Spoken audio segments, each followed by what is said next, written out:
प्रदेश में हो रही यूपी बिहार वाली राजनीति। सीएम सुक्खू ने आपदा के रहते भी वादे निभाए, भोरन में बोली महिला कांग्रेस अध्यक्ष संगीता शर्मा। महिला कांग्रेस अध्यक्ष संगीता शर्मा ने भोरन में प्रेस से बातचीत करते हुए हिमाचल की राजनीति के लिए गंभीर चिंता जताते हुए कहा कि हिमाचल की राजनीति अब यूपी बिहार वाली हो गई है। आज तक जो हिमाचल के राजनीति में कभी नहीं हुआ वह हो रहा है। उन्होंने शोक प्रकट करते हुए दुख व्यक्त किया कि हमारे 6 विधायक अब भाजपा में शामिल हो गए हैं, चाहे कारण कोई भी हो। लेकिन 1.5 वर्ष पहले बनी सुक्खू सरकार आपदा से जूझ रही थी, पर सरकार ने ओपीएस बहाल की, महिलाओं को 1500 रुपये दिए। वे प्रशंसा करती हैं बोर्ड विधायक सुरेश कुमार की और अन्य सभी विधायकों की, जिन्होंने जनता का भरोसा विश्वास नहीं तोड़ा। मुझे बहुत ही दुख है, बहुत ही शोकग्रस्त हूँ मैं कि हमारे माननीय सम्मानीय 6 विधायक कांग्रेस का दामन छोड़कर बीजेपी ज्वाइन कर चुके हैं। उन लोगों ने 1.5 साल में ही अपनी पार्टी पर विश्वास नहीं जताया और उसका दामन छोड़कर चले गए। हमसे धोखा किया, जनता से धोखा किया, महिलाओं से धोखा किया। ये बात हमें बिल्कुल असहनीय है। हम बिल्कुल इससे टूट चुके हैं, पर फिर भी हम लोग उनको दोषी मानते हैं और चाहते हैं कि भविष्य में वो कभी ऐसी गलती ना करें। अब वो बीजेपी छोड़कर कांग्रेस में ना आए, उनको धोखा ना दें। ये धोखे की राजनीति, ये छल की राजनीति, ये खरीद फरोख्त की राजनीति, ये सरकारों को गिराने की राजनीति, ये हमारे हिमाचल की राजनीति नहीं थी। ये बाहर की राजनीति थी, यूपी बिहार की राजनीति थी। लेकिन हमें बहुत दुख है कि इस राजनीति को हिमाचल में भी लाया गया। भाजपा के वरिष्ठ नेता शांता कुमार जी, वो भी इस बात की निंदा करते हैं। वो भी कहते हैं कि भाजपा को राम राज्य बनाने से कुछ नहीं होगा, बल्कि उनको राम के आदर्शों पर चलना पड़ेगा।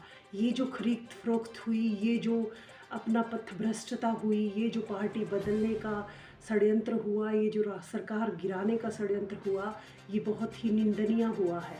बीजेपी के वरिष्ठ नेता, बहुत से नेता, कई नेता उन्हें नवग्रह कह रहे हैं, कई उन्हें काले नाग कह रहे हैं, और ये कहना उचित भी है क्योंकि 1.5 साल में ही सुक्खू भाई की सरकार, हमारे माननीय सम्मानीय मुख्यमंत्री, हमारे दिलों की धड़कन नेता, हमारे प्रिय नेता भाई जी आपदा से जूझ रहे थे। 1 साल में उन्होंने इतनी बड़ी आपदा को झेला, उसमें वो नायक बन के आए।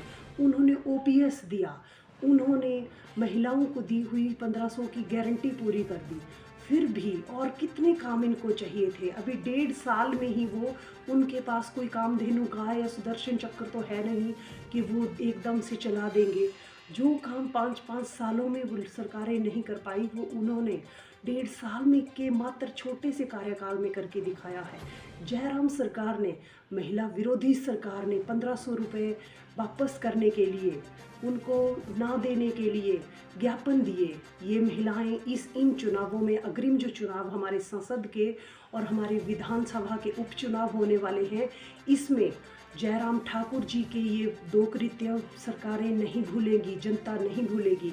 आम जनता, आम महिला ये नहीं भूलेगी कि सुक्खू सरकार ने हमें ओपीएस दिया, सुक्खू सरकार ने हमें 1500 रुपये देने की कोशिश की, लेकिन जयराम सरकार ने, जयराम ठाकुर जी ने, उनके निकम्मे लोगों ने, भाजपा ने उसका विरोध किया है। वो ये इस बात का जो खामियाजा है वो जयराम जी को अग्रिम संसद और उपचुनावों में झेलना पड़ेगा। ये जो उन्होंने बयानबाजी की है, ये जो उन्होंने गलत ज्ञापन दिए हैं, महिला विरोधी वो बने हैं, इस बात का खामियाजा भी उनको आने वाले चुनावों में भुगतना पड़ेगा।